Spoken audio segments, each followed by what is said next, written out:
যে মানুষ নিজের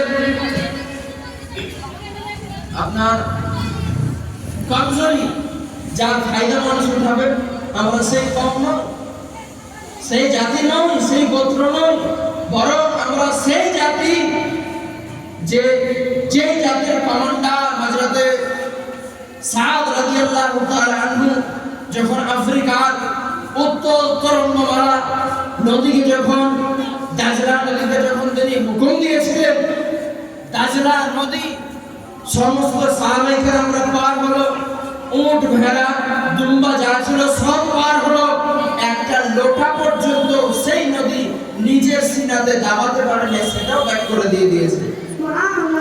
একটি নদী যখন থামাতে পারেনি উত্তর তরঙ্গমালা, যেই নদীতে নামলে একবার পা দিলে মৃত্যু ছাড়া আপনার গতি নাই, কিন্তু ইমানি জাজবার কাছে, ইশকে মুস্তাফার কাছে আল্লাহ পাকের ইশক, আল্লাহ পাকের মহব্বত এবং ভয়ে সেই নদী পর্যন্ত মানুষের কোনো কিছুই করতে পারেনি। আজকে আমার মতো মানুষ, আপনার মতো মানুষ দাবি করে পরিচয় দিই আমরা উম্মতে মুহাম্মাদি, অথচ আপনার মতো মানুষ, আমার মতো মানুষ কোনো একটি মানুষকে ফুক দিলে কাজ পর্যন্ত হয় না। আমরা সেই মুসলমান না?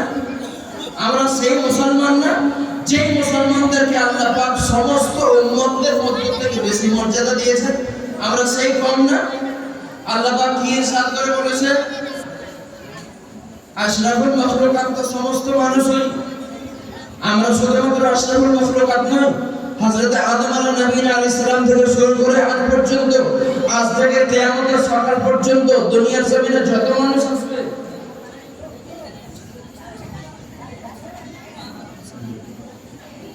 যত মানুষ আসবে এসেছিল সকলেই আশরাফুল মাখলুকাত, কিন্তু আল্লাহ পাক তার নিজের এত ভালোবাসা নিজের হাবিবের প্রতি যে তিনার মাহবুব, সব থেকে মাহবুব তারেন নবী সাল্লাল্লাহু আলাইহি ওয়াসাল্লামের উম্মতকে আল্লাহ পাক সর্বোচ্চ মর্যাদায় ঘোষিত করেছে।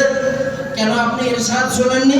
আল্লাহ পাক বলেন খলিকাল ইনসানু যায়ফা, আল্লাহ পাক বলেন আমি মানুষকে তৈরি করেছি কমজোর করে, মানুষকে আমি আল্লাহ তৈরি করেছি নরম করে, মানুষকে আমি আল্লাহ পাক তৈরি করেছি বড়ই কমজোর করে, অথচ সেই মানুষের ব্যাপারে আল্লাহ পাক নিজের ইরশাদ করে বলেছেন 15 পারা সূরা বনী ইসরাঈল, আল্লাহ পাক বলেছেন ওয়ালাকাদ কাররামনা বনী আদম, এই আদম সন্তানকে আমি আল্লাহ পাক বুজুর্গি দান করেছি, হিকমত দিয়েছি, তাদেরকে আমি আল্লাহ পাক সম্মানিত করেছি। ইরশাদ করেন ইয়া রাব্বি, জিজ্ঞাসা করেন ওগো আল্লাহ, আমাদেরকে তুমি তৈরি করলে বড় কমজোর করে, আমাদেরকে আল্লাহ বানালে তুমি বড় নরম করে, আমাদেরকে আবার সবচেয়ে বেশি সম্মানে ভূষিত করলে, কারণটা কি? আল্লাহ পাক বলছেন হে আমার উম্মতেরা শোনো, তোমরা যে তোমাদেরকে যে আমি আল্লাহ পাক নরম করে তৈরি করলাম, বড় কমজোর করে তৈরি করলাম, এর জন্য আমি আল্লাহ পাক তোমাদের মর্যাদা বাড়াইনি, বরং আমি আল্লাহ পাক এই জন্য তোমাদের মর্যাদা সবার উপরে রেখেছি। আল্লাহ পাক বলছেন কামা আরসালনা ফীকুম রাসূলা, এই জন্য আমি আল্লাহ পাক তোমাদের মর্যাদা সবচেয়ে বেশি দিয়েছি, কারণ আমি আল্লাহ পাক তোমাদের মাঝে আমার রাসূলকে পাঠিয়েছি। সুবহানাল্লাহ। আমাদের মাঝে নবী আকরাম সাল্লাল্লাহু আলাইহি ওয়াসাল্লাম তাশরীফ নিয়ে এসেছেন, ফলত আমাদের কপাল 36 ইঞ্চির কপাল হয়ে গেল, সবচেয়ে সম্মানিত ব্যক্তি হয়ে গেলাম আমরা। আজকে কেন সম্মানের দাম নেই? আজকে কেন মানুষ সম্মান দিতে চায় না? আজকে কেন নিজের পরিচয়ের কথা শুনলে মানুষ আপনাকে মুসলমান মনে পর্যন্ত করতে চায় না? কারণটা কি? এমনিতে কোনো জিনিস হয়ে যায় না, এর একটি মাত্র কারণ হলো মানুষ দ্বীন ইসলাম থেকে সরে চলে এসেছে। দাবি করে সুন্নি মুসলমান, কিন্তু সুন্নি মুসলমানের মধ্যে সুন্নতের কোনো খোঁজ খবরই নাই। আছে একটা সুন্নাত মানার যখন আপনার হিম্মত হয় না, বলা যেতে পারে হিম্মত হয় না, আপনি জানেন অনেক কিছু কিন্তু মানতে পারেন না, অথচ সুন্নাতের ব্যাপারেই যদি কথা শুনতে হয়, আকা আলাইহিস সালাম ইরশাদ করেছেন কোন ব্যক্তি যদি আমি রাসূলুল্লাহ একটা মরা সুন্নাতকে যদি জীবিত করতে পারে, আল্লাহ পাক ওই ব্যক্তির আমলনামায় 100 গলা কাটা শহীদের সওয়াব আল্লাহ দান করেছেন। সুবহানাল্লাহ। নিতে পেরেছি আমরা? নিচ্ছি? নেওয়ার আশা আছে? নেই। শুধু মত কোথায়? খাও দাও ফুর্তি করো, দুনিয়াটা মস্ত বড় আছে।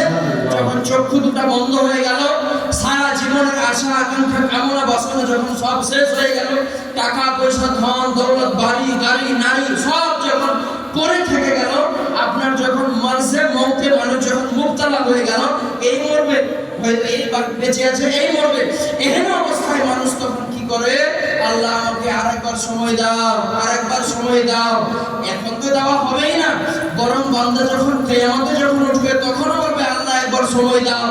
অথচ আল্লাহ পাক আগেই জানিয়ে দিয়েছেন, আওয়ালাম আমি এরকম হায়াত দিয়েছিলাম না, হায়াত দিয়েছি না, হায়াত দেওয়া হয়েছে, তোমাদের সময় দেওয়া হয়েছে, তোমাদের তাগিদ করা হয়েছে, তোমাদের বারবার বলা হয়েছে, কিন্তু তারপরে যখন কর্ণকুহর দিয়ে কথাগুলি তোমার যখন মস্তিষ্কে প্রবেশ করতে পারলো না, ফলত এই মানুষকে আর মানুষ বলা যাবে না, কোরআনের ভাষায় বলতে হবে উলাইকা কাল আনআম, এই সমস্ত মানুষগুলি হলো চতুষ্পদ জানোয়ারের মতো।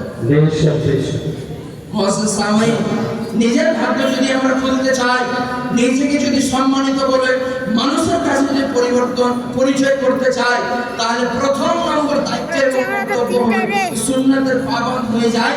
দ্বীন ইসলামের কোন মানুষ যদি পাবন্দ হয়ে যেতে পারে, আল্লাহ পাক জামানার কাছে আপনাকে এমনিতেই ফেমাস করে দেবে। সুবহানাল্লাহ। আল্লাহ হায়াতে যদি রাখে, ইনশাআল্লাহ কখনো আবার মোলাকাত হবে। কথার মাধ্যমে বলার মাধ্যমে যদি আল্লাহর কাছে ক্ষমা প্রার্থী, সকলে মিলে পড়ি আস্তাগফিরুল্লাহ রাব্বি মিন কুল্লি যামবি ওয়া আতুবু ইলাইহি লা হাওলা ওয়া লা কুওয়াতা ইল্লা বিল্লাহিল আলিয়্যিল আযীম। আসসালামু আলাইকুম ওয়া রাহমাতুল্লাহি ওয়া বারাকাতুহু। সুবহানাল্লাহ। ইনি ছিলেন আমাদের দাওয়াত আমির ইমাম সাহেব। এবার আপনাদের সামনে হযরত আল্লামা মাওলানা নুরুল আলম আশরাফি সাহেব, উনি শুধু 10 মিনিটের জন্য আছেন। আমার যেহেতু প্রধান বক্তা রেডি হচ্ছে, ওর জন্য 10 মিনিটের জন্য ওনাকে সময় দেওয়া হচ্ছে। ওনার ইসলামের জন্য নারায়ে তাকবীর, নারায়ে তাকবীর, নারায়ে রিসালাত, নারায়ে রিসালাত, আল্লামা মাওলানা নুরুল আলম আশরাফি সাহেব জিন্দাবাদ, আল্লামা মাওলানা নুরুল আলম আশরাফি সাহেব জিন্দাবাদ, নারায়ে তাকবীর, নারায়ে রিসালাত।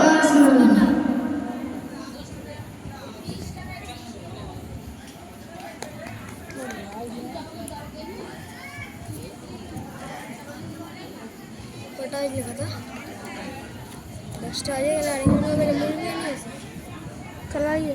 हाँ आइडा। अस्सलामु अलैकुम व रहमतुल्लाहि व बरकातुहू। नहमदुहु व नसल्ली अला रसूलिहिल करीम, अम्मा बाद। क़ाल अल्लाहु तबारक व तआला फी कलामिहिल मजीद व फुरक़ानिहिल हमीद। फ़अऊज़ु बिल्लाहि मिनश शैतानिर रजीम। बिस्मिल्लाहिर रहमानिर रहीम।